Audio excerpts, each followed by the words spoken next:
All right, ladies and gentlemen, thanks for joining us. This is session 4 of our NBC-EC Brown Bagger. We're joined today with 2 guest speakers, and then we'll have a brief invite for our Beef Improvement Federation Annual Symposium for 2022 here at the end.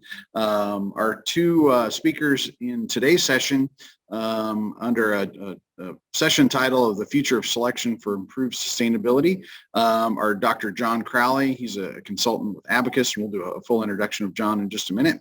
But he's going to talk about fitting environmental impact traits into selection indexes. So one of the real challenges we've had in thinking about sustainability is how do we put economic weights on those so that we balance them appropriately in our selection decisions, and John will get to the heart of that discussion this afternoon. And then followed with that talk is Dr. Jason Sawyer.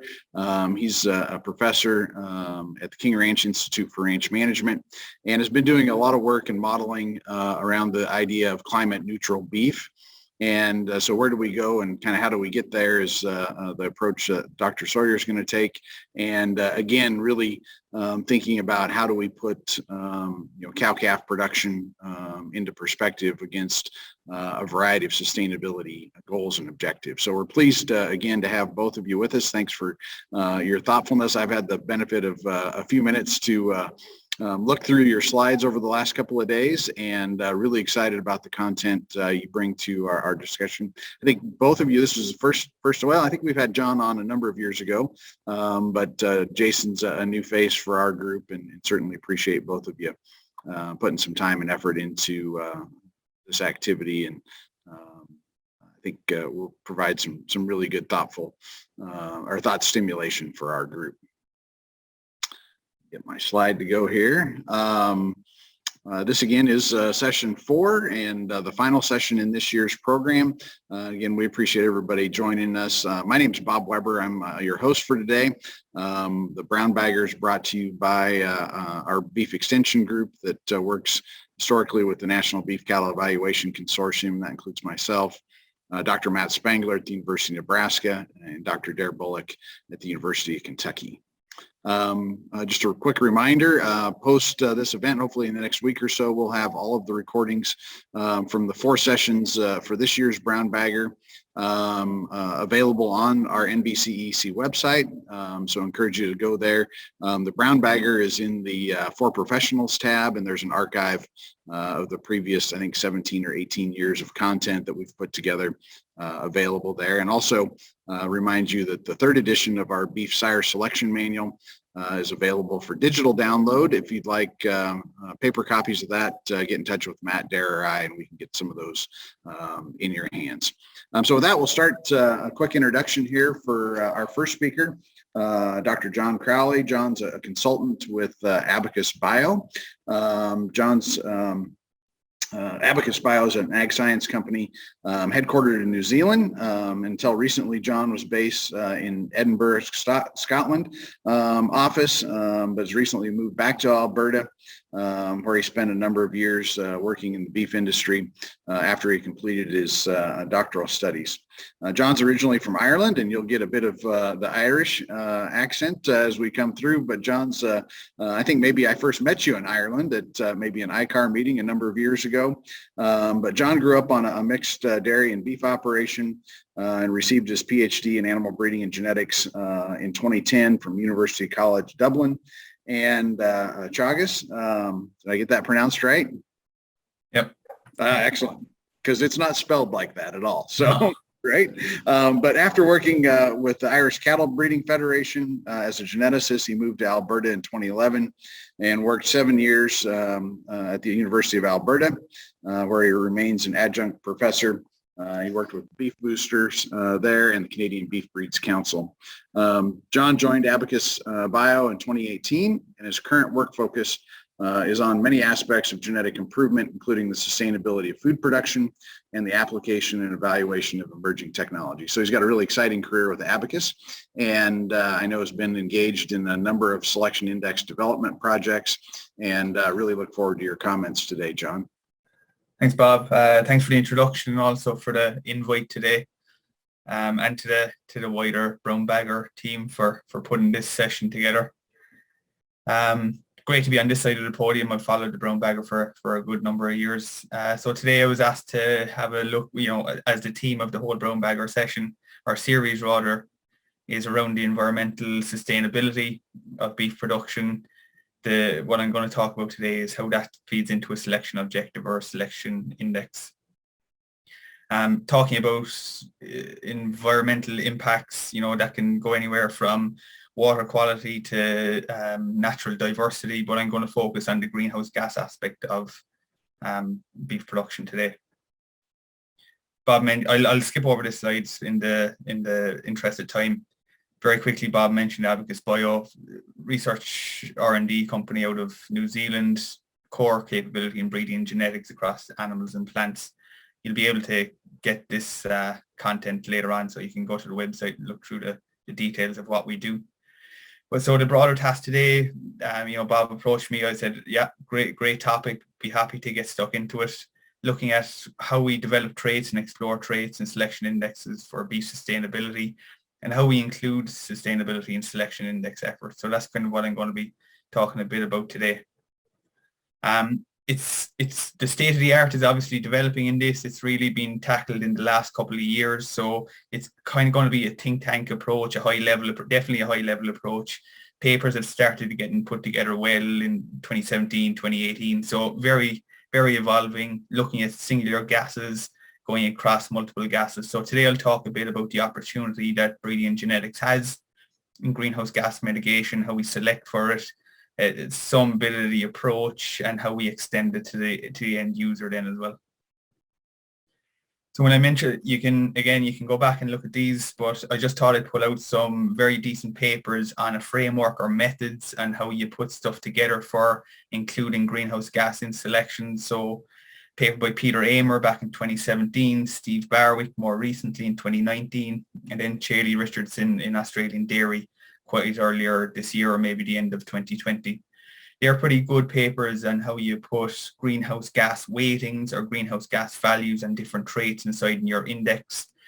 Of course, when we're putting together economic selection indexes, we're quite familiar with putting together a bioeconomic model to which we can extract economic weights or economic values for the traits in our breeding goal. When we're doing greenhouse gas weights, we kind of have to have a look at how we model greenhouse gases inside in the system. So bioeconomic, now we're looking at kind of the greenhouse gas life cycle assessment side of things. So there's a few papers that are key on how you put together, how we say, life cycle of beef production and what the end carbon footprint of a kilo of beef or the gross footprint of a national or a statewide beef production system would be. When we talk about what's the potential, this is just a brief paper from around 2013, I think, from some USDA folks, from some university folks in the US, about where the potential is for breeding genetics and, of course, other managements when we talk about greenhouse gas mitigation. So down the left there's some different things that hold potential for greenhouse gas mitigation or the abatement thereof. We talk about genetic selection, reduced animal mortality, reduced age at harvest. These are all things that can be got at with genetics, and specifically this paper talks about residual feed intake for feed efficiency. On the right hand side there, for different traits, it has, or for different gases, it has different potentials for different gases. Each trait has a different potential, low to medium potential for these genetic approaches to have an impact on greenhouse gases. So again, what's the potential?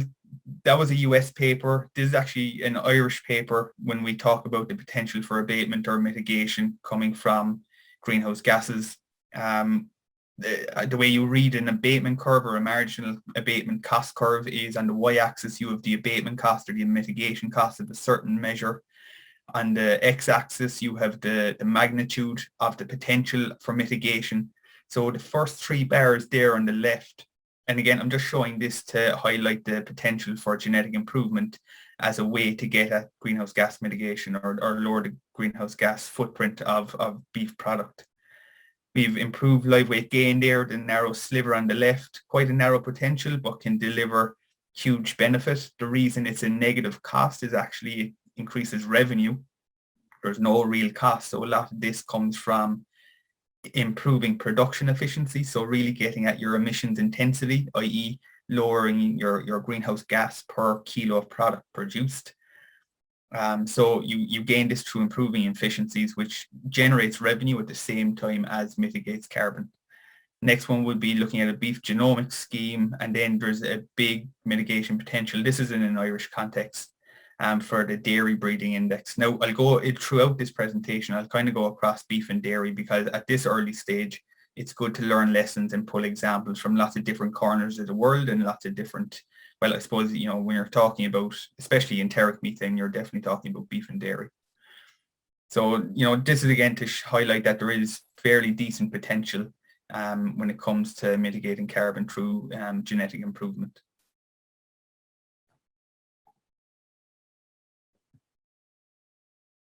Not sure if I skipped, no. So when we think about a selection objective, it's quite integral whether we're looking at our end goal being gross greenhouse gas reduction or the reduction in emissions intensity. Again, emissions intensity being the carbon footprint per kilo of beef.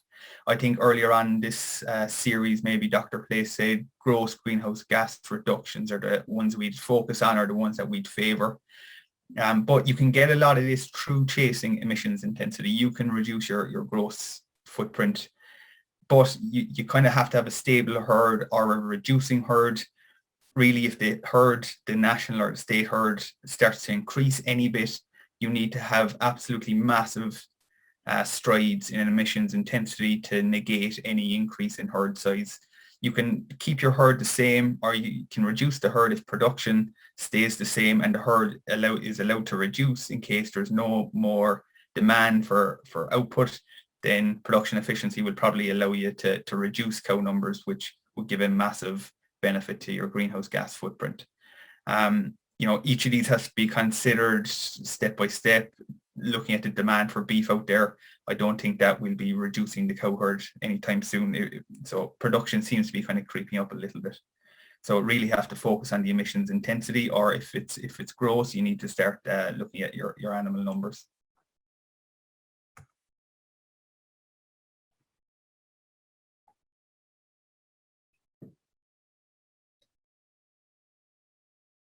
Am I stuck? I'll skip over that point. I'll get to that later when we're talking about multiple gases. Just a sole focus on enteric methane sometimes mightn't be the best way to go about it. But if we think about the approach and maybe to the crux of what the title of the talk is, how do we start including greenhouse gases or carbon footprints inside in a selection objective? If we think of a traditional economic selection index, which is made up of your EPDs inside in your breeding objective, weighted by some economic weight, and the economic weight will be derived from the economic value of a trait.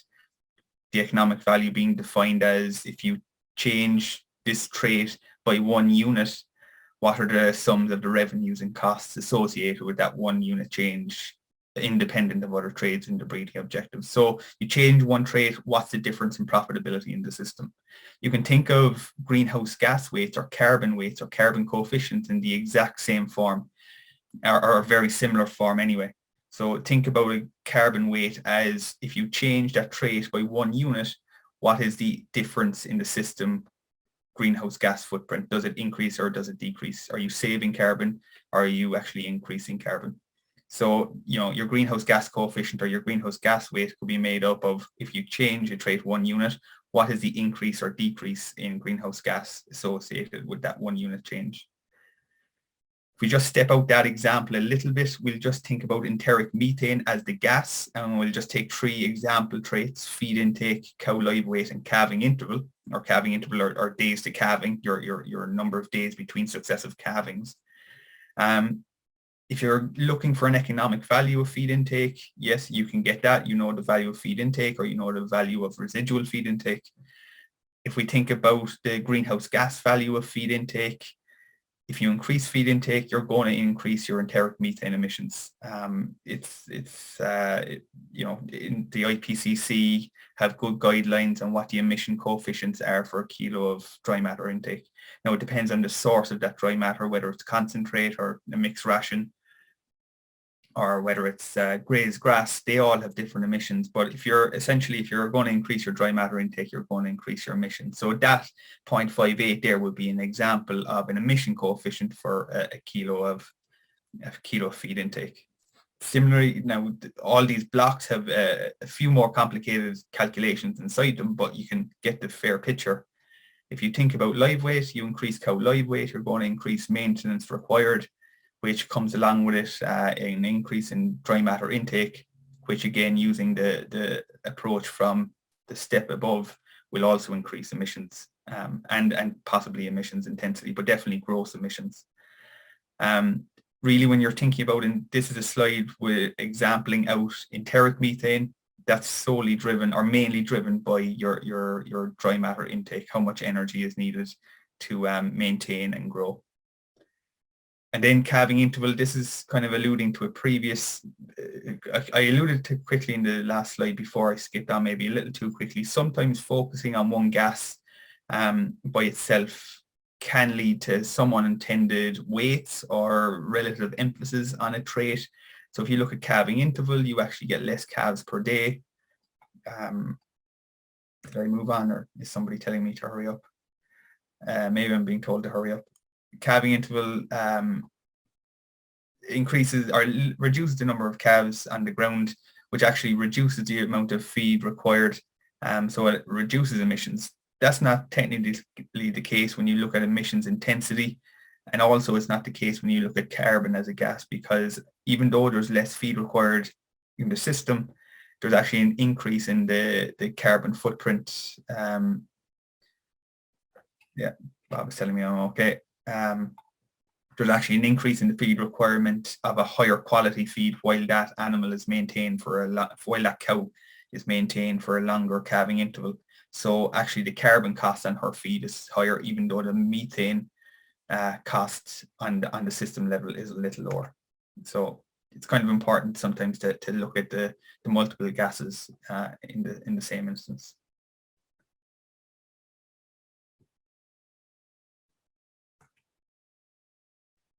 So if we think about how we present these, there's two primary ways. You can either have a carbon sub-index. So think about how we put together the weights earlier on. We get these carbon weights. You can either add these to your EPDs and form a carbon sub-index, or you can put them all into one. If we think about the sub-index for a second, this will be the more favorable approach. It's more transparent. It offers choice to the person choosing their breeding stock, whether they take cognizance of it or not. You can estimate better response to selection. You can kind of see what's going on a little better if you just have the carbon index outside your current economic selection index. But it can be added on right to the end. So if you think about your normal selection index that I highlighted earlier on, where your B's are some economic weights, inside your carbon sub-index that you can add on to the end, you can have carbon coefficients. So carbon sub-index are your EPDs relevant to your greenhouse gas footprint. And then your carbon coefficients are some type of carbon value with cognizance of genetic expressions or discounted expressions over time. And then multiplying that by a carbon price. You can have the carbon sub-index with units of kilos of carbon per year, per 100 weight carcass, per breeding female. But if you want to stick it on to your current economic selection index, you have to think about carbon price. And I'll just talk about carbon price in the next slide or two. Or a second option would be to fold it all into one. This is probably not a great option right now because we're only stepping out and only learning how to get carbon into a breeding objective. But you can probably read over this in your own time. I'll skip on in the interest of time. But you can have kind of a penalty on every economic weight for a certain trait. So instead of the B's above, you can have D's, where D is the economic value or the economic weight in the calculation of B above, but with some type of carbon penalty or carbon coefficient times carbon price.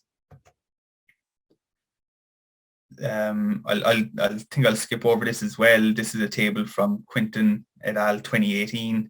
On the right hand side there, you can see a lot of those carbon coefficients and how they were calculated. Maternal replacement and a terminal index there on the left with all the traits.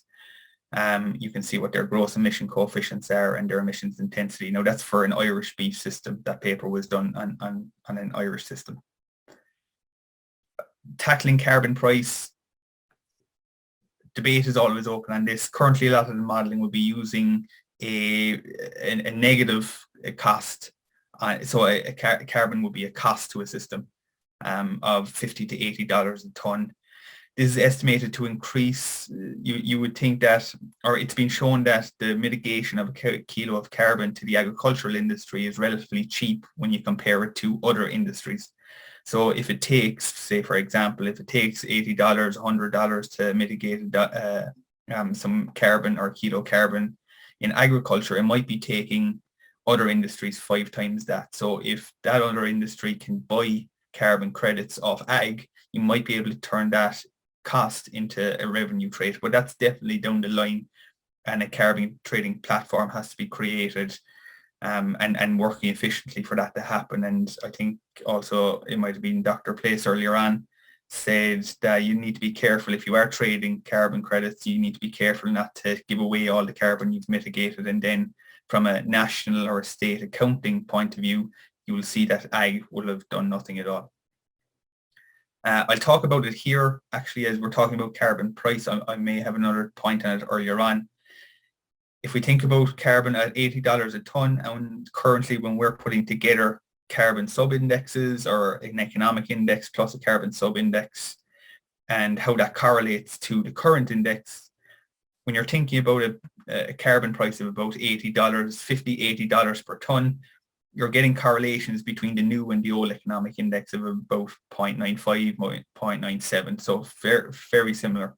It's not until you get into the hundreds of dollars per tonne, the $4, $5, $6, all the way up to $900 a tonne, that you actually see a good bit of re-ranking in bulls, or even if you think about correlations between a new and an old index, those correlations start to get eroded, definitely when you get towards the $500 per tonne. But again, it's somewhat theoretical. There's no real tax in at the moment. It's how there is a serious conversation to be had in how do you value a ton of carbon inside in a selection objective, but you're probably landing on a fair value here around the $80 a tonne, but open to changes on that.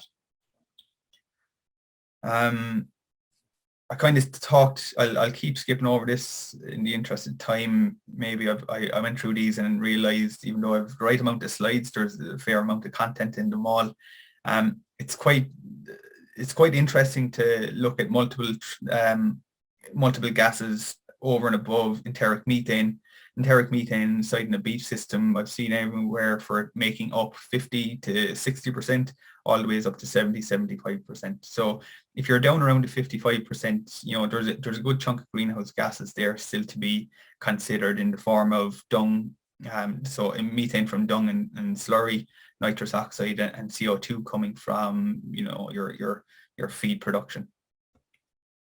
If you are thinking about multiple gases, you can either do an integrated model where it's all inside in one. Now you have to have a really good model formed up. You need a well-defined system. So you'd have all your gases interacting with each other, all your traits interacting with each other, and what happens when you change that unit of weaning weight, when you change that unit of calving ease, what happens to the system carbon footprint, and that'll be your how you get to a cumulative carbon value. But you need to be careful in that sense of double counting, and if you do change it, results can be a little bit hard to see. You don't know exactly where the change is coming from. Another way to put all these gases together would be, if you think back to how we formed a carbon sub-index earlier on, you have your EPDs weighted by some carbon weight, or made up of carbon coefficient and the carbon price. That carbon can be broken down into the different gases and all scaled up to a CO2 equivalent. So if you look at the bottom line of this slide here, you'd have your carbon coefficient, or your carbon weight, your carbon coefficient, your carbon value of a certain trait would be the enteric methane value of the trait. So you increase weaning weight, what's the enteric methane value of the trait, what's the dung methane value of the trait, what's the nitrous oxide value of the trait, and what's the carbon dioxide value of the trait. You can scale all those to a carbon dioxide equivalent, methane around 25 to 28, units of global warming potential, and then N2O would have a bigger warming potential. I know they're always being debated. There's GWP star is another way to look at these, looking at the longevity of these gases in the system. I think, again, it was mentioned earlier in the session. So we can debate those, but they're kind of the advisories from IPCC at the moment. I'll start to wrap up. A question earlier on in the series rather, what traits would we select for? So a lot of traits through improvements in productivity can have a direct effect on both gross and methane or greenhouse gas intensity. So age of first calving, calving interval, longevity, and feed efficiency seem to be a series of traits that have a serious impact. They hold good relative emphasis inside the carbon index. Two other traits though, age at slaughter or days to slaughter or age at harvest, and methane yield hold a lot of promise as well. Not really directly selected for at the minute. Like when you think of age at slaughter, it's not necessarily an age at slaughter EPD. It's more like, how do you get age at finish mocked up? Now that could be like a little restricted selection index based on a few different parameters. But really what that little mini objective should be is, how do you get your animals slaughtered earlier and off the feedlot earlier at the same finish? Because every day that animal isn't eating dry matter is an absolutely huge saving, especially when you multiply it up over the number of cattle in any cattle in any one feedlot, any one state, and of course nationally. And the thing about age at slaughter and methane yield also, they can be readily recognized inside an inventory system. So from an accounting point of view, you'll get to see the benefits of those quite quickly. Methane yield then is another one. You've got a few contraptions there to the right that are used for measuring methane yield. I think this holds a lot of potential to chase as well. There's a lot of people around the world having a look at methane per day, methane per kilo of dry matter intake. Different country, every diet type has a different amount of methane per kilo of that dry matter. High concentrate diet, a mixed ration diet, a grass diet. But what it does show, most of the studies, what it does show is that there's a fair amount of variation around that average that we assume when we model a greenhouse gas system, or the end greenhouse gas inside in a system. So say, for example, that your average grams of methane per kilo dry matter intake is 20. There's a good number of studies now that will show that between animal variation, the coefficient of that variation is about 15 to 20%, and the heritability, depending on how you define that trait, is about 0.3. So if you just take that coefficient of variation, assume an average of 20, there's a decent chunk of animals, and this is phenotypic variation, there's a decent chunk of animals that are to the left of that average. Now there's obviously equal amount, if you assume a normal distribution, equal amount to the right, but it shows the potential if you can move that population any 1, 2, or 3 or 4 units to the left at all, you potentially have a huge saving if you start multiplying that over the amount of dry matter eaten, over the days of a lifetime of an animal, over the number of animals, again, in a state or national. So I think methane yield holds huge potential as a trait to chase. It's definitely early days. If you look at some of the genetic parameters coming out of the trait, we want to kind of, you need to be testing 8, 9, 10 progeny per sire to start getting a good genetic evaluation. So testing across environments is a point of interest at the moment. Is it the same across diets? How do you define the methane yield trait? I think methane per kilo dry matter or residual methane holds good merit. Chaley Richardson early this year in an Australian dairy paper actually parses out about 8 different ways you can look at methane yield as a trait for a selection objective. Age of slaughter, I kind of said it already, it has good potential when you think of, if you roll back a day, 2 days, 3 days, 4 days, there's a lot of dry matter intake there to be saved, and so a lot of enteric methane does not get emitted. I'll just as a wrap up, I suppose, some current examples, especially coming out of the news at the moment, a lot of them are focusing on methane at the moment. So you're not going to do any harm by focusing on methane. You're probably going to get a long way towards getting a good chunk of your greenhouse gas mitigated. But UK Dairy, the Ag Hort and Dairy Board there on the bottom just released something back in August. Australian Dairy, Jeremy Price and Jerry Richardson are after releasing something. And New Zealand Dairy have a big focus on nitrates. So low nitrate bulls, they've actually got selection criteria for that. The Irish have developed a carbon breeding index as well, done a Berry and Lawrence Chellew on that. And Irish beef, I referred to some of Cheryl Quinton's and Peter's Amer work throughout this on that and pulled a few numbers from them. And that was also in conjunction with Teagasc and the Irish Cattle Breeding Federation. So to summarize and wrap up, these approaches to putting carbon inside the selection index, quickly advancing, lots of talk can be put into it, open to, it's a lot of artistic license can be afforded to it at the moment. Age at slaughter and methane yield, I think, carry a lot of potential, as well as the other traits that impact production efficiency. Gross emissions versus emissions intensity is something you have to set out from the start of developing your breeding objective when it comes to greenhouse gas. Carbon price has a huge impact on the relative emphasis of the traits that impact greenhouse gas, as you would deduce anyway. But it's interesting to see what that point of inflection is, where that impact, or what price that carbon has to get to before they start having a big impact. And of course, other breeding and genetics practices can help, using genomics to increase the rate of production or increase the rate of genetic gain, parentage, etc. So probably went a slight bit over time. Quick thank you to the Brown Bagger team and to Bob for chairing today. Acknowledgements to Peter Amer and Cheryl Quinton inside AbacusBio, and to the Irish Cattle Breeding Federation and to Teagasc for some of the work we've done with them along the way. So thanks very much, Bob. Sorry for taking a few minutes longer, but happy to take any questions now or later.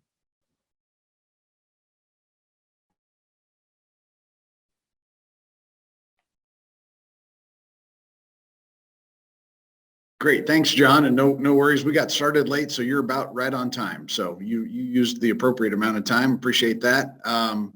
One quick, and I've asked folks to post up questions either in the Q&A or the chat box, and I'll keep an eye there. So we may have a few questions at the end if you're available to stay on for a bit through Dr. Sawyer's talk. But I might throw one at you, and that is at the very end there, you talked about, emissions intensity versus gross emissions, and the importance of starting that exercise at the beginning of index construction. What are the trade-offs between those two approaches as we think about, moving towards kind of a net zero sort of landscape? Yeah, I suppose it's a good question, because essentially improvements in emission intensity can get you a lot of the way to improving gross emissions, right? And it's kind of out of your realm of control, is if you improve emissions intensity, but your national herd starts increasing for whatever reason, huge demand in beef, big potential, retain all your animals, grow them out, etc., expand the cow herd. You have to now, no matter, you'd have to do a really good job on improving emissions intensity to negate that increased carbon coming from an increased cow herd. So it's kind of out of your control.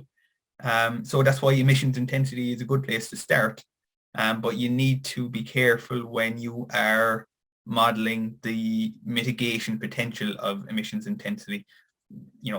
Model it if the cow herd is stable, if it's reducing, or if it's increasing, and you so kind of get, yeah. So a little of it comes to, are you really on the individual animal contribution focus, or potentially a little broader sort of look at a system-wide approach to mitigation. So correct. Gotcha. Yep. Great, cool. There's a question Travis Taylor's pulled up here. In response to longevity, is there anything being looked at in response to replacement rates or of breeding or production female. So a great question, getting at maintenance cost and, how do we manage, reductions in maintenance. Ad lib a little bit here to Travis's thoughts, but I think that's a really important one to think about is, a set of traits that contribute directly to our emissions cost is replacement rate and fertility, right? Yeah, and actually inside in your carbon value for longevity is so increased longevity nearly would mean a reduction in the replacement numbers needed. So when you're looking at your carbon value for increased longevity, yes, you can spread that cows growing 2 years or 3 years up to her age of first calving over more animals in more years, but it also decreases the amount of replacements that are needed. So if you take herd A and herd B and you look at different longevity numbers, replacement in, if longevity is higher in B than A, then replacement rate is lower in B than A. So it has a better carbon footprint from that standpoint. So it's kind of inside in some of those carbon values for the traits that it would impact. But yeah, good question. Yeah, good. Thanks, John. Really appreciate your contribution today and helping us sort of evolve and advance our perspective on accounting for the costs of emissions in our system. I think that'll be a great thought stimulator for particularly some of the scientists on here working in that space, and certainly broadens our perspective a lot for the extension folks as well. So thank you, John. We'll move to our next speaker here, Dr. Jason Sawyer. Dr. Sawyer's faculty member at the King Ranch Institute for Range Management at Texas A&M Kingsville, and maybe a new face to some of our attendees on the brown bagger, but certainly a very familiar one to a lot of extension folks that have worked across the industry for a period of time. Jason, I'm going to unmute you here and see if we can get you video up and going too. So.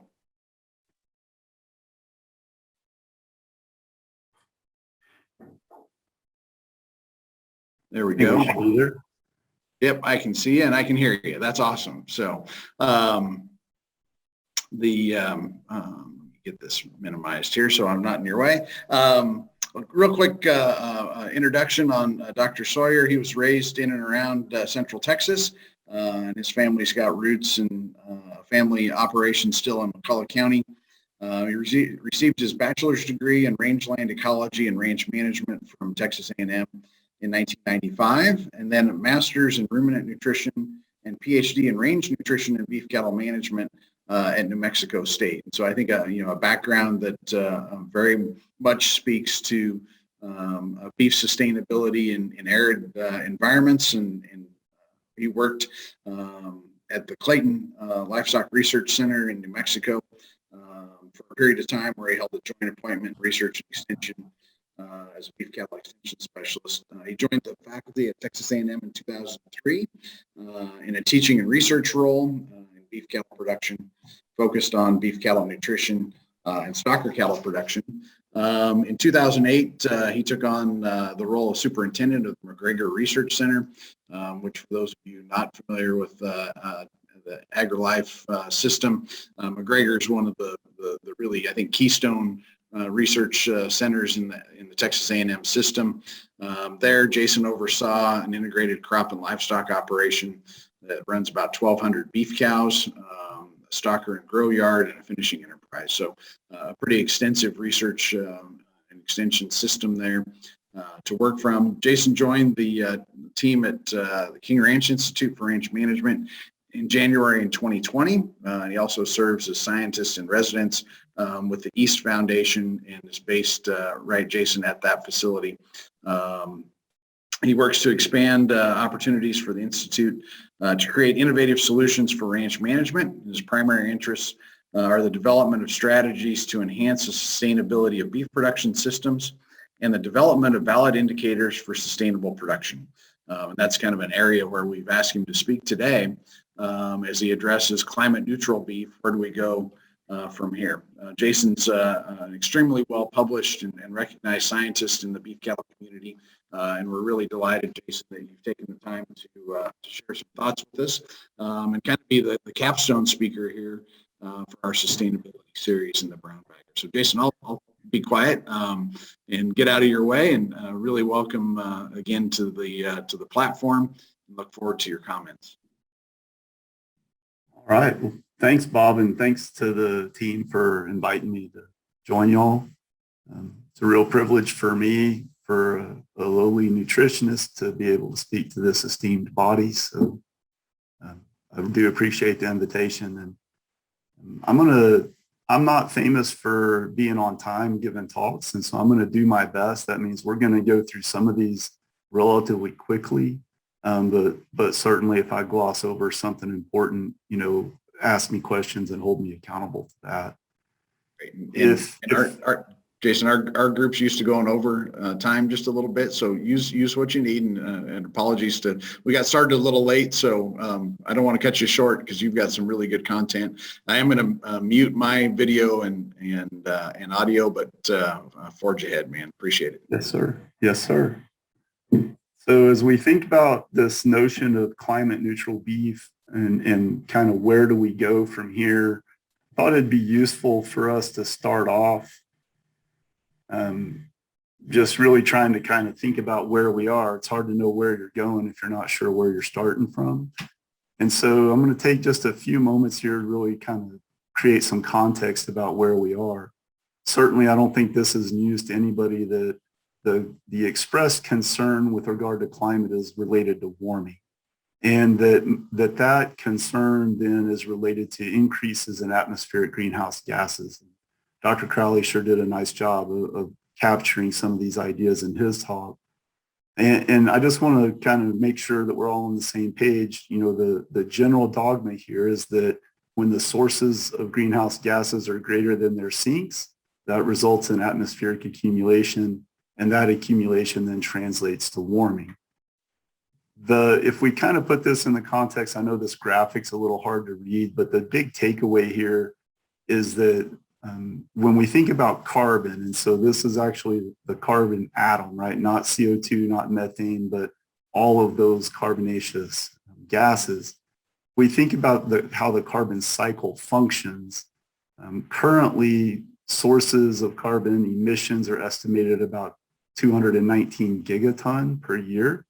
And the sinks, so the uptake of carbon from the atmosphere, it's kind of split between oceanic and terrestrial uptake, is about 250 units. And so we're talking here about a +4, right? That's the accumulation in the atmosphere, if you want to think of it that way, across all of these gases.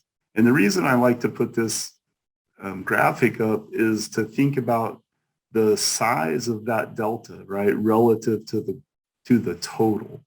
So we're talking about 4 units out of 200, right, or about 2%.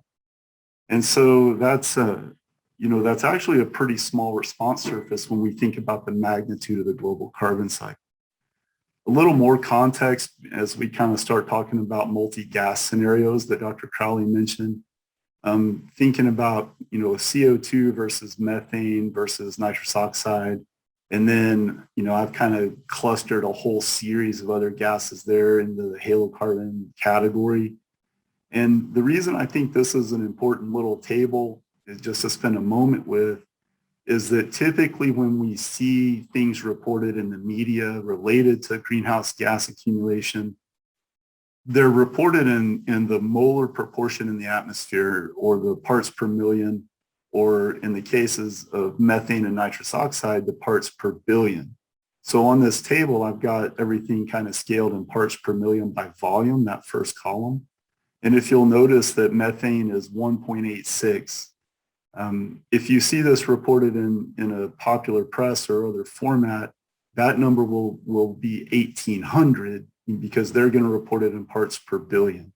And that can kind of distort our view about the relative impacts of methane versus CO2 and on down the line.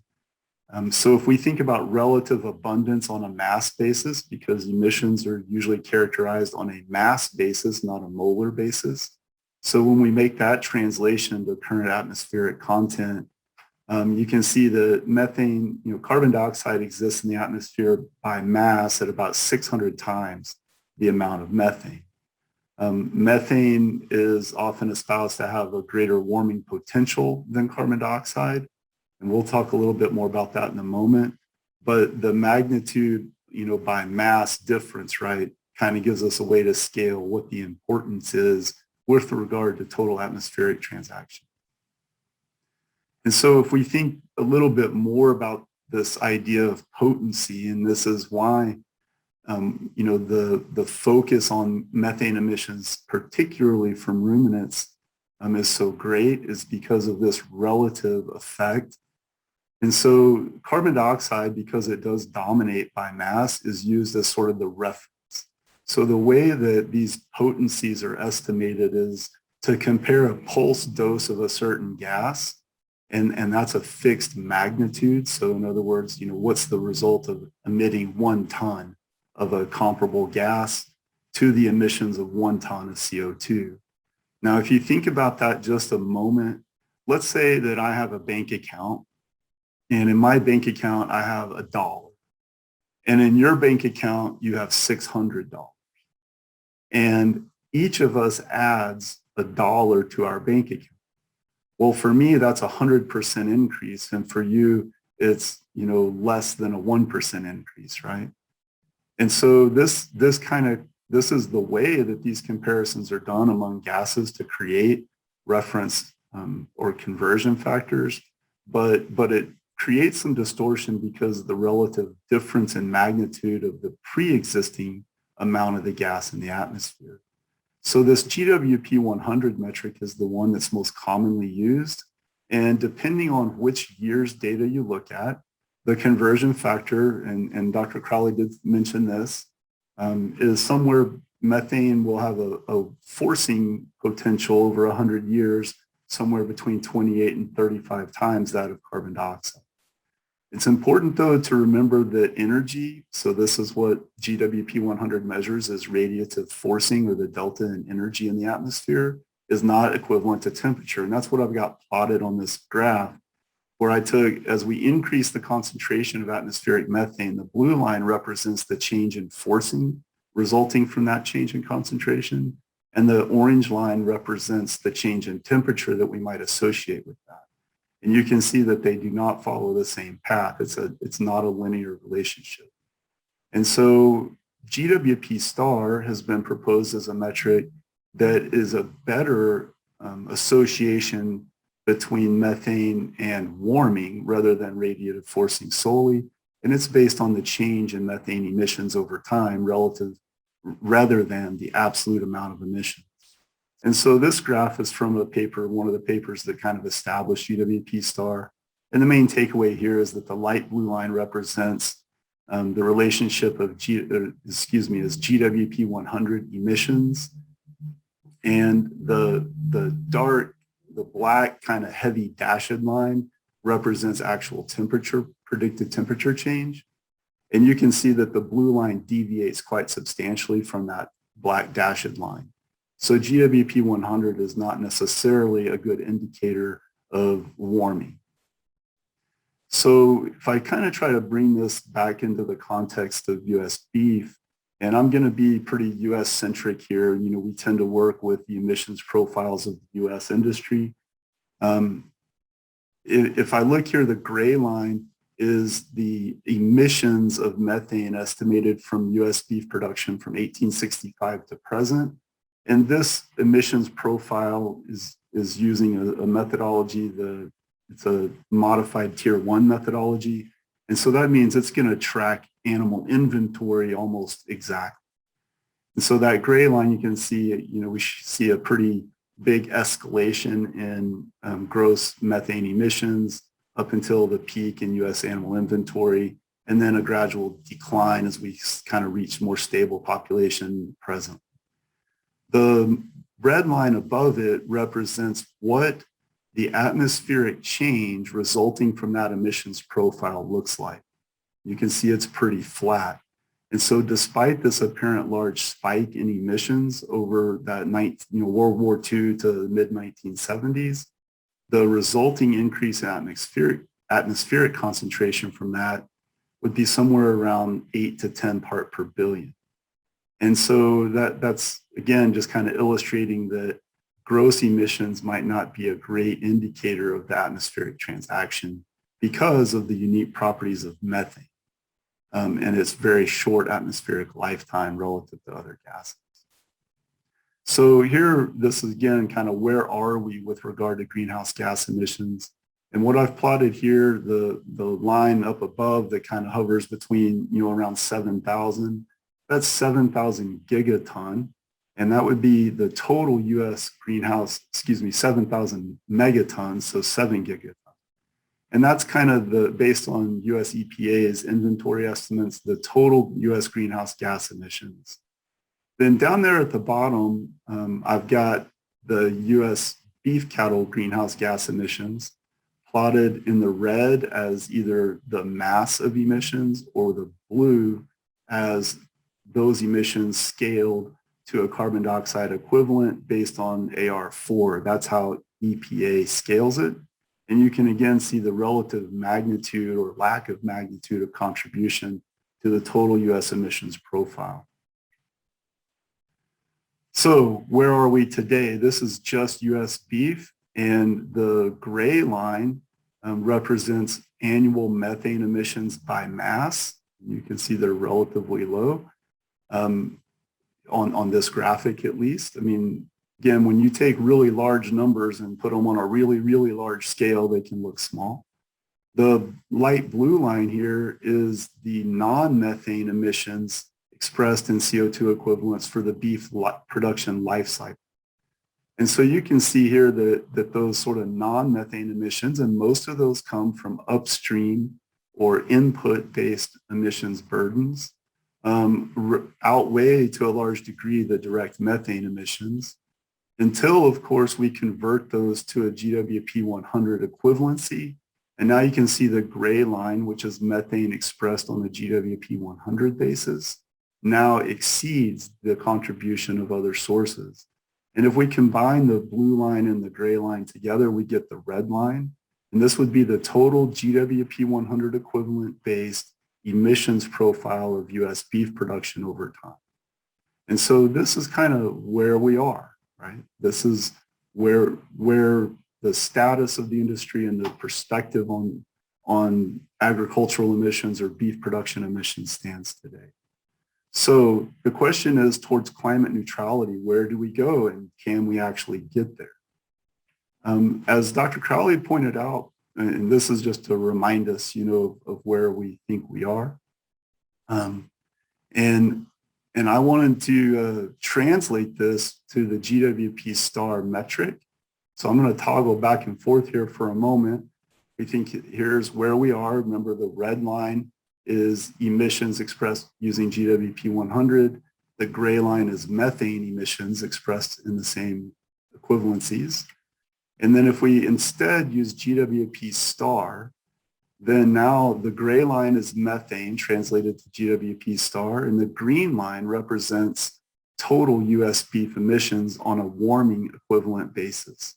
So whenever I'm using GWP star, I'll talk about a warming equivalency rather than a carbon dioxide equivalency, just to clarify our communication. You can see it makes a pretty substantial difference, right? That we went from an estimate of around 225 megaton total CO2 equivalency using GWP 100 to about 120, 125 megaton using GWP star. So that's a pretty substantial step if our goal is for warming equivalency to be zero, if we presume that climate neutrality means no net effect on atmospheric warming. And so the conversion or the use of an appropriate warming metric is a pretty substantial step on the pathway. The large burden, though, is still associated with methane. Even though when we use GWP star, that burden is quite a bit lower. But if we think about methane mitigation as a pivotal step, and again, Dr. Crowley did a great job discussing this earlier. That is a fairly obvious path. So what I've done here is estimated the outcomes on total emissions. So these green lines represent emissions pathways, total emissions, and using GWP star, if we were to reduce methane emissions by either 0.5% per year or by 1.5% per year over time. And so you can see that at 1.5% per year reduction in methane emissions, and this would be gross methane emissions by mass, the warming equivalency of the total U.S. beef production cycle drops to 0 or slightly below by the year 2040. And so one might say that that represents a climate neutral production system if that degree of methane mitigation could be achieved. And this assumes no other mitigation, either in those upstream categories that I mentioned, which represent a substantial part of the burden. And so one might ask, is mitigation of methane emissions of that scale feasible? 1.5% per year sounds like a pretty small number until you recognize that you have to do that every year for the next 20 years. And so you're talking about a total reduction in emissions of 25 to 30% from present. And that's a pretty substantial hurdle. So can we mitigate methane emissions? And one way to do that is to reduce total cattle numbers. And so when we think about changes in intensity, so a little bit of a repeat here, the graphic that I have shown here shows emissions intensity relative to production for the top 10 beef producing countries in the world. You can see over there on the far left, the United States as the largest producer of beef in the world with also the lowest intensity of production, and that's expressed in carbon dioxide equivalents per kilogram of beef. Now, here's the thing. If we reduce cattle numbers, let's say the U.S. goal was to move toward neutrality, and one way to do that would be to reduce gross emissions by reducing cattle numbers. But if global beef demand doesn't go downward, then that demand will be met from other sources. And because all those other sources presumably have larger intensity profiles, a reduction in U.S. beef production that results in U.S. reduced emissions might actually result in global increases in emissions. And this is a term that typically is described as leakage, right? When we make an emissions reduction strategy in one area that results in offsetting production in somewhere else that might actually escalate total emissions. And so one of the questions that we need to ask ourselves as we think about what climate neutrality might actually mean and how we approach it is, are we talking about a local, regional, or global scale? Because reductions in one area can quite often lead to increases in other areas. Other key areas for methane mitigation that are commonly evaluated are changes in diets. If we make diets more energy dense, we reduce the methane yield. In other words, the percentage or proportion of the diet that is converted to methane. And so when we place cattle into feed yards or more intensive management structures, we typically reduce methane yield per unit of energy consumed. And so we could, for example, increase the total intensity of production, but that sort of obviates one of the primary competitive advantages of beef cattle, which is to convert low-value biomass like cellulose and forages into high-quality products. We also talk a lot about feed additives, and ionophores have been with us for a long time. They consistently reduce the yield of methane per unit of dietary apparent energy by 8 to 10%. And I want to point out that the application of ionophores is really not accounted for in current greenhouse gas inventory estimates, which means that those emissions numbers that I've shared with you might actually be lower than we anticipate.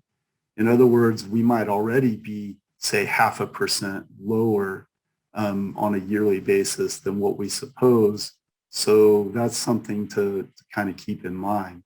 But certainly an increase in application of those types of technologies would potentially mitigate methane emissions and increase productivity. A very kind of front of mind compound that's been discussed widely recently is actually red algae or seaweed that contains bromoform. This compound does interrupt the methane production pathway intraruminally and can result in 30 to 50% reductions in methane yield. One of the concerns there, though, is that bromoform is recognized as a carcinogen. If you're familiar with chloroform, bromoform is just the bromine version of chloroform. And so whether or not this creates other public health concerns or product quality concerns is something that remains at issue. Another compound that has been approved in other parts of the world, but not yet in the United States, is 3-NOP. DSM has commercialized this product and it is currently approved in some countries. 3-NOP does reduce methane emissions by, again, about 30%. And, the challenge here is that its effects on productivity are not as consistent or clear. This means that there might not be a huge incentive for a producer to adopt this technology on their own unless there were some regulatory framework that sort of penalized emissions, and then that would create an economic incentive. More work probably needs to be done with this product to characterize its production benefits. But certainly dietary change, kind of all of those areas are key pathways for methane mitigation. Then genetic solutions, you can see I'm a smart nutritionist. I just put a question mark after that one. But also Dr. Crowley spent his talk really describing pathways there. And so I'm not going to spend a huge amount of time there other than to offer the cautionary statement that to echo Dr. Crowley's comment that seeking to reduce gross emissions versus seeking to reduce emissions intensity are two quite different things. And one concern is that reducing emissions intensity, gross emissions. So if I want to reduce the amount per day of methane yield, sometimes can lead to unintended consequences like reductions in total intake, reductions in digestibility, and therefore reductions in productivity. So I can actually reduce gross emissions and increase intensity and vice versa. Another area that offers a pathway towards warming equivalent neutrality is land offsets. This is certainly also a very popular discussion topic today. This kind of puts us into the space of carbon crediting. And again, on this chart, what I've shown is the red line being the GWP 100 sort of benchmark, the green line being the GWP star warming equivalence benchmark, and then the two lines below that representing changes in land-based carbon accumulation or sequestration. I've based these on the grazing land area in the United States, and the lighter tan line represents an average accumulation of carbon of 25 kilograms per acre. And you can see that does lower the warming equivalent emissions, but in order to achieve neutrality, that magnitude needs to be 55 kilograms per acre per year. And so is that feasible? Carbon sinks on grazing lands is something that certainly offers significant potential, and people are pretty excited about it. The graphic that I'm showing here is from a USDA study that was conducted across the western United States over about a 10-year period, looking at carbon flux on rangelands. And what you can see there is that it's quite variable. And that variation is driven by weather, by soil type, by the current status of the soils being evaluated, vegetation composition, number of other factors that are candidly often beyond managerial control. But it does indicate if I averaged all of these points, then the average uptake would be around 75 kilogram per acre. And so I put that in the context of this previous slide, right, where to achieve neutrality would require 55 kilogram per acre uptake. And so a question that we have to ask ourselves is, should these land-based uptakes be considered internal removals? And so in sort of the life cycle analysis framework, we kind of consider internalities and externalities. And so an internal removal is something that is within that system or process that reduces the apparent carbon emissions. And so you could think about uptake by land within the production system as being an internal removal. The problem is if you count it internally, you can't attribute it externally. So external offsets are where we use carbon uptake in one system, production system, let's say, and we account for that uptake and then apply it to some other system.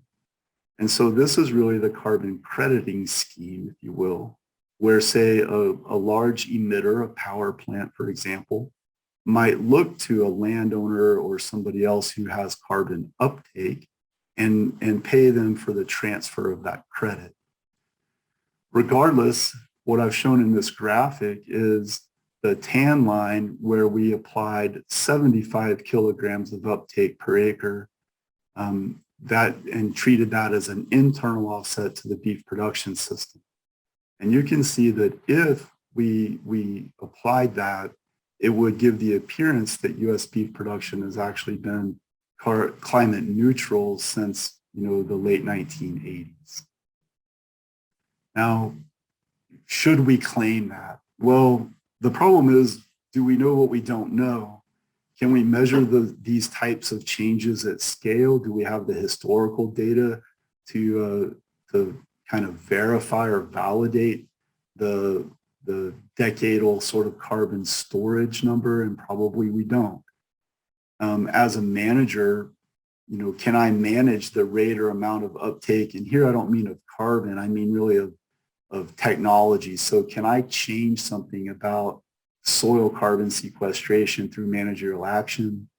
If I make genetic selection, according to the indices that Dr. Crowley described, what's the rate of improvement that I might expect? Some of the numbers I've seen based on that kind of 0.3 heritability estimate would be around 5% improvement over a decade of selection. And so that's about 0.5% per year of methane mitigation, if we wanted to think of it that way. What is the rate of uptake of technology? How rapidly do we get penetration into the marketplace of, say, a feed additive that might offer a mitigation pathway, and what's the economic value of that? When we think about soil specifically or genetics, where are the limits? Is there some upper limit to mitigation, and what are the risks? Here, I'd like to kind of offer up a thought, a restatement of what is the primary competitive advantage of ruminant production systems, and it's the conversion of cellulose to high-value products, right? That's the primary advantage. And so the idea that we might reduce methane gross emissions to zero isn't tenable. It sacrifices the primary purpose of ruminants. And so as we think about moving towards climate neutrality, hopefully what I've illustrated here is that the potential to achieve that certainly exists. I mean, in fact, the potential to verify that perhaps we've already achieved it may exist. But the big challenge is measurement and verification. How do we actually measure these things at scale or create sort of publicly accepted validity? Can we estimate responses to management change and decision making? And how effective are those things in the face of environmental variability and other conditions beyond management control? The problems of additionality and leakage are pretty significant as well. And these really, I talked about leakage, sort of this transference of burden. When we try to make a change in one area, do we actually increase emissions or environmental impact in a different area? And that could be a different region of the world or a different production system.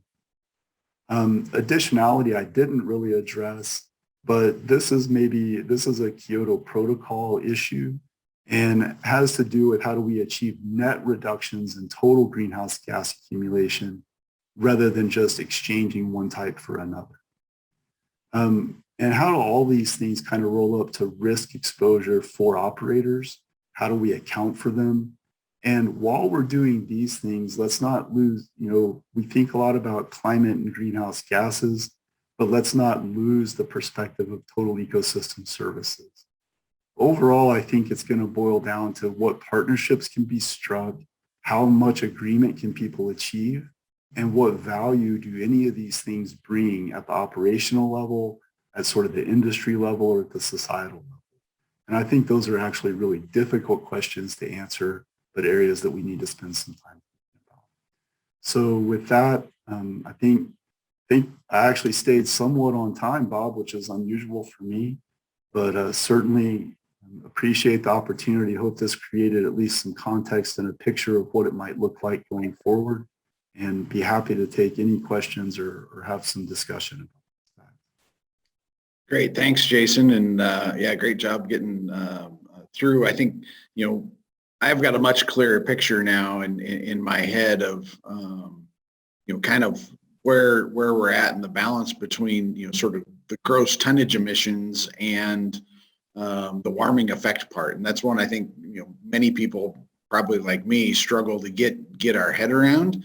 And I think from a beef production perspective, a really important one to kind of understand and think about as we look at, I think, both mitigation, but also, sort of this accounting and the internal and externalities of where that accounting happens, and do we have an opportunity to capture carbon credit revenues as part of our eco services, if you will. I like that kind of perspective, and it's really important that we get those in the right spots if we're going to sort of pursue that kind of market space. So, yes, sir. I think this question about carbon footprint or emissions intensity versus gross emissions is kind of a confusing space, because a decade ago, let's be candid, right? It's not like we just started all thinking about climate effects in the last 2 years. This has been around us for a while, but historically, carbon footprinting was kind of the currency of the trade, right? That was really where the focal points was trying to define footprints for a whole host of products. Really, that conversation has kind of subtly changed to where gross emissions has become kind of the central tenet. And I think we can be caught a little flat-footed if we don't recognize that change in basis for the kind of the public conversation. And I'm not really saying I think one is right and one is wrong. I just recognize the fact that the tone of the discussion has changed. Yep. I think it's reflective a little bit of the sort of the evolution of thought, and one thing's where we are, the other one's where we're going, right? And yes, sir.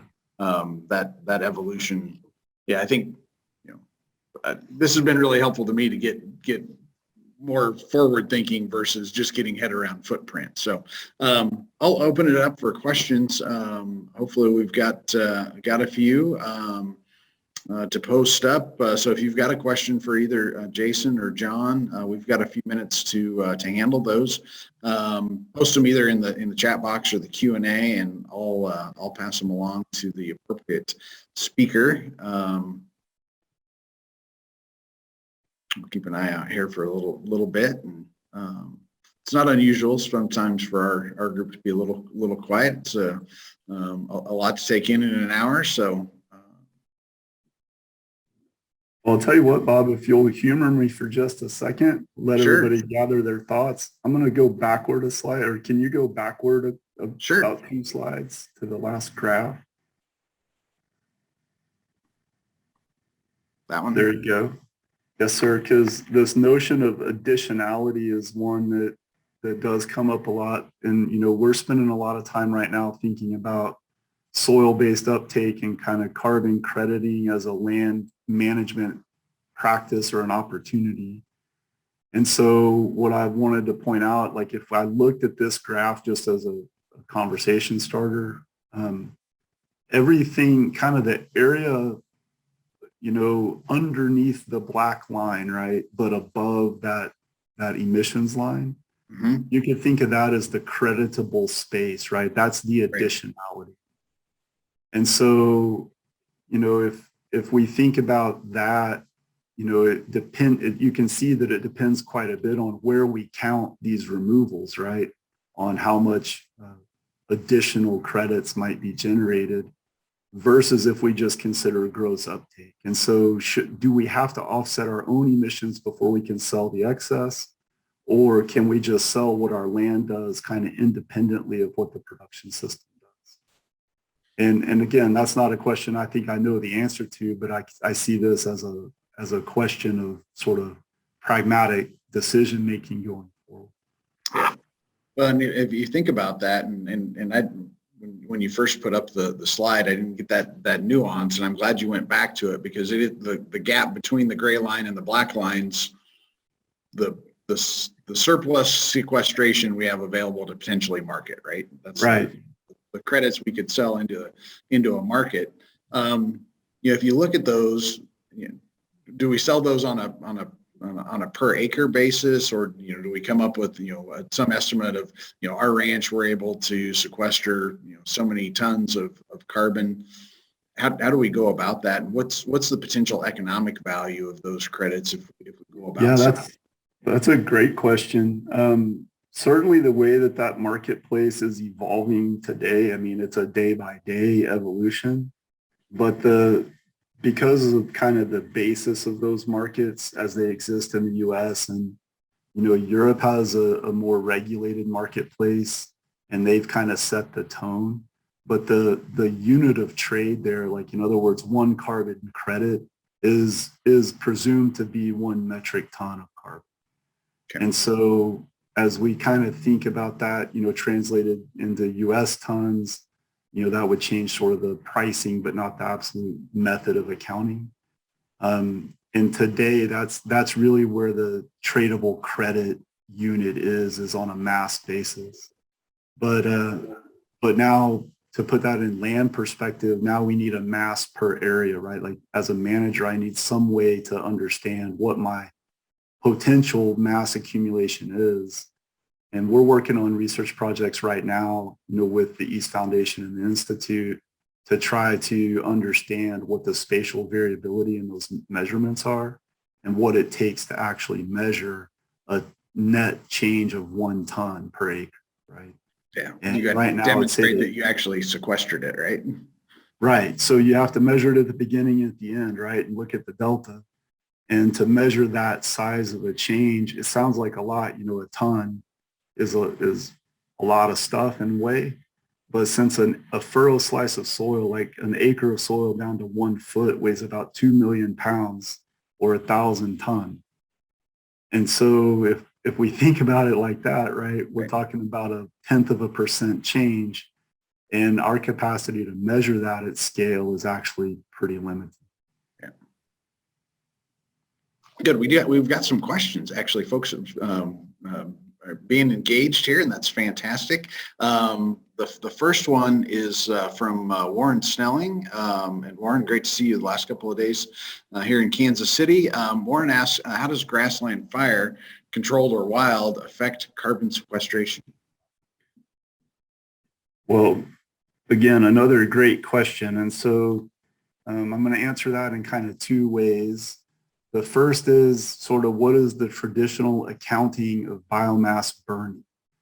And the carbon dioxide released from biomass burning is typically not counted as an emission because that carbon dioxide came from the atmosphere originally. But say again?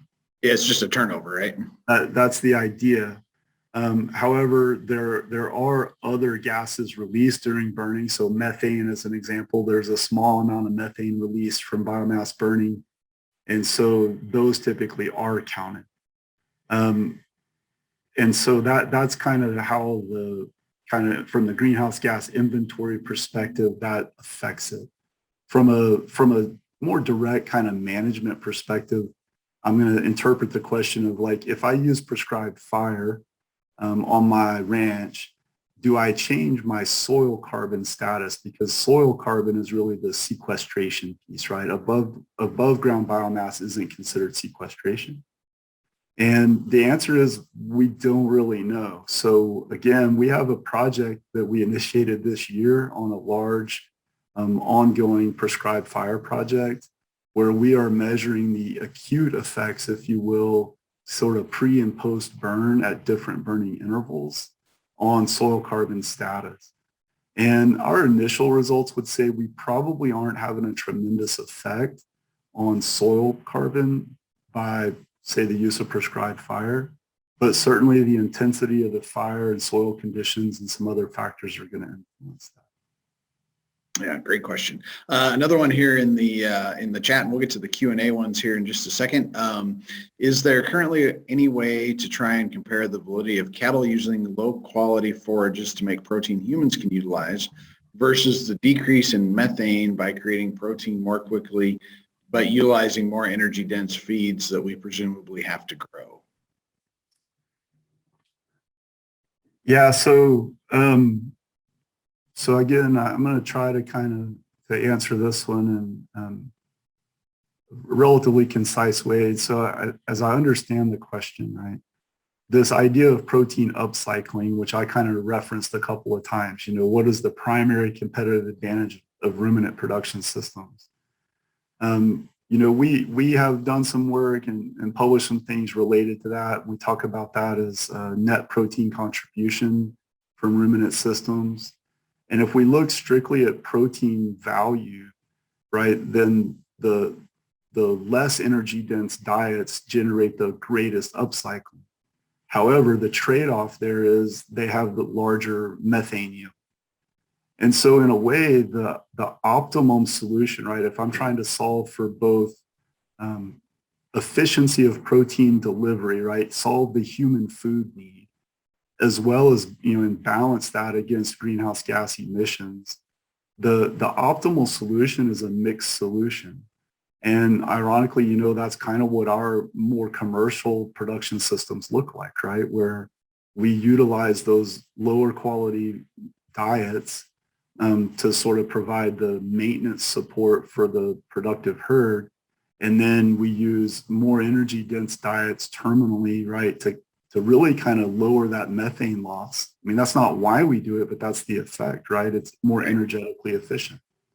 Yep. And so I think that, you know, Carolyn raises a good point there, because in all of these things, right, if our quest for, say, lower greenhouse gas emissions is so singularly focused that we lose the capacity to deliver in other areas, you know, there's unintended consequences with that. So I don't know if I specifically answered, is there a way to try and compare, but those models have been developed, and, you know, net protein contribution would be a good search term if somebody wanted to find those papers.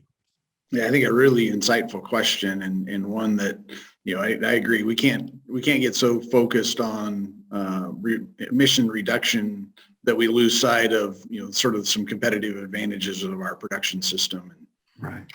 Yeah, that's a great one. And you get a thumbs up, it looks like, from Carolyn, so that's great. A couple of other questions, and certainly Dr. Crowley, chime in here too if you've got perspective to add. I should have asked if people formed these questions to target them to the right speaker, so I'll do a little interpretation.